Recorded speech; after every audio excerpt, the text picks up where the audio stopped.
In the business report, the court blocked a move by members of the local rum industry to define Jamaican rum as only rum aged in Jamaica. The September 19 ruling overruled an earlier decision by the Registrar of Industrial Property last October, a decision that would have impacted national rums of Jamaica. The company, which ages a portion of its rums overseas for logistic and market reasons, was recently granted interim relief by Justice Carencia Brown Beckford in the Commercial Division of the Supreme Court. Factories Corporation of Jamaica Chairman Littleton Shirley says clients have been given more time beyond the original 3 months to outfit their operations, and work is progressing steadily. He expects several businesses to begin operating at the urban center in St. Thomas in a few months. Meanwhile, in response to criticisms from the St. Thomas Municipal Corporation that the lease rate of $10.3 million per month is too high, Mr. Shirley insisted the figure is reasonable based on the investment. He also suggests the corporation could share the space with other entities to help reduce the cost. In the meantime, the Factories Corporation is finalizing agreement with China Harbor Engineering Company to build another urban center in Bound Brook, Portland, at a cost of $4.2 billion. Let's take a look at the movements in the financial market with Denise Williams.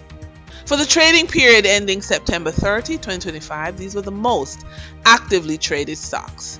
Investment regulator Jamaica Stock Exchange with 51,220,789 units traded, representing 38.76% of market sales volume.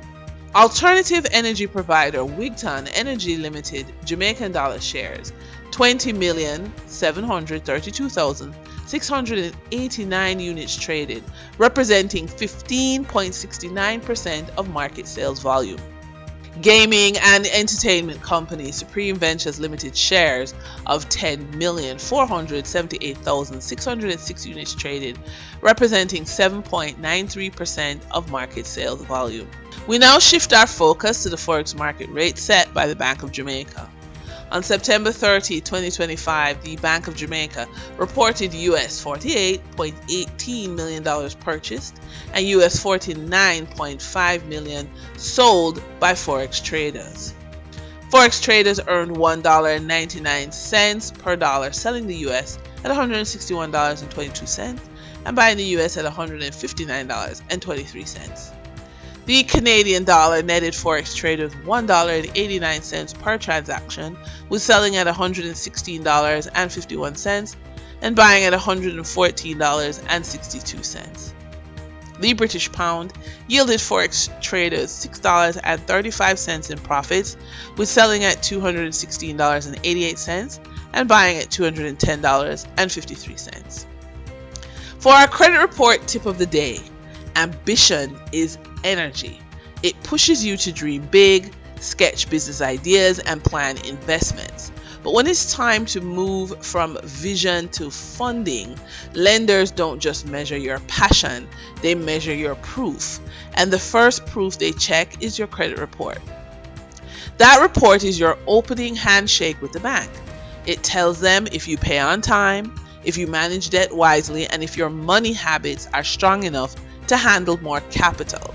In other words, it's not just a piece of paper. It's the scorecard that decides whether your dream stays on hold or gets the green light. If you want capital to flow your way, you can't sit back. You must take deliberate, consistent action to shape your credit report into a document that banks can trust. Every payment you make, every balance you reduce, every account you manage, these are moves of power that turn your ambition into bankable reality. Now, building something from nothing, where you're moving from recovery to financial resilience and beyond, the idea is to take control of your income and your future by combining stability with opportunity. Professional women over the age of 45 don't have to choose between a steady paycheck and entrepreneurship. You can pursue both strategically. Start by identifying the income sources that provide security, then layer on seasonal opportunities that let you maximize earning potential. Every day, take deliberate steps towards skill building, networking, and leveraging market opportunities so that your work not only supports your family, but also builds long-term wealth. This is about moving decisively, staying consistent, and turning every opportunity into progress. And that wraps up today's business report. I'm Denise Williams. See you soon.